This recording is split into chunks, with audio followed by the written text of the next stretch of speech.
ये है गुरु भक्त का लक्षण कि अब शरीर रख के क्या करे। गुरु जी ने सेवा से निकाल दिया, उत्तर मिल नहीं पा रहा तो शरीर किस काम का। अब वो एकांत में निर्जन वन में जाकर बैठ गए और नाम जप करने लगे और सोचा बस भूख प्यास से पीड़ित होकर यही शरीर छोड़ दूंगा। कुछ खाना नहीं, कुछ पीना नहीं, रात दिन भगवान नाम जप करना, शरीर छोड़ दूंगा।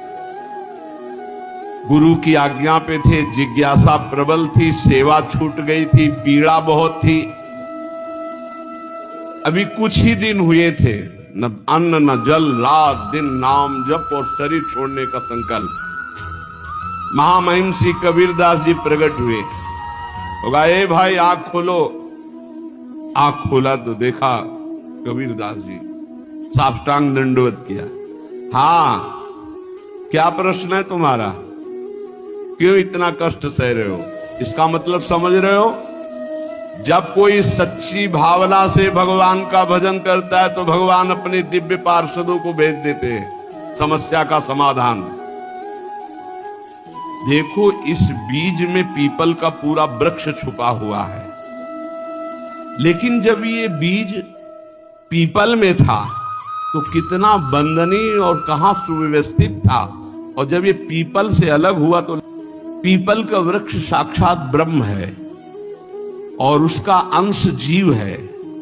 जीव जब अविद्या के कारण ब्रह्म से अलग हो जाता है तो अगर वो ब्रह्म से जुड़ा रहे तो वो ब्रह्म में पूजनीय और ब्रह्ममय हो जाता है। ब्रह्मविद ब्रह्मयु भवति, कबीरदास जी ने व्याख्या करके बताई कि जब वो ब्रह्म से जुड़ा रहता है तो ब्रह्ममय रहता है, जब ब्रह्म से अलग हो जाता है, जीवात्मा जब प्रभु से विमुख हो जाता है तो उसकी यही दुर्गति होती है। जैसे पीपल के वृक्ष से, फल से वो बीज अलग हो गया तो इतना महान वृक्ष उसमें छिपा हुआ है कि अगर उसे सुव्यवस्थित किया जाए।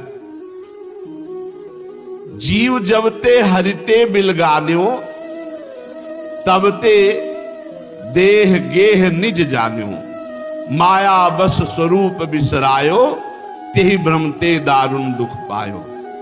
जैसे बीज में वृक्ष तथा वृक्ष में बीज मूल रूप से विद्यमान है, उसी प्रकार से परमात्मा समस्त जगत में और जगत में परमात्मा विराजमान है। परमात्मा में सारा जगत और जगत में परमात्मा विराजमान है।